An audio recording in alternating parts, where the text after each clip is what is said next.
Researchers at the European Space Agency are testing the next generation of 3D printers to use in space.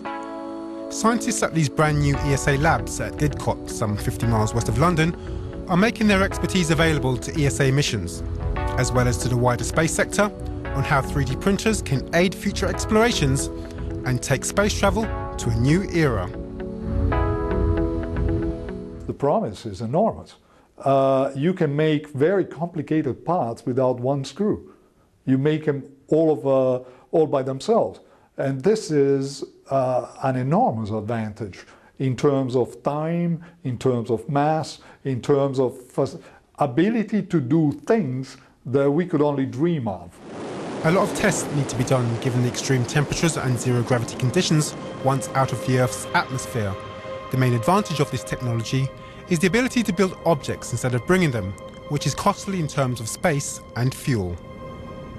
If you go to another planet or moon, in the past we took all our stuff with us, but there is stuff over there. We have soil on Moon, we have soil on Mars, so therefore 3D printing might be also in the future be used to create structures on the Mars or on the Moon.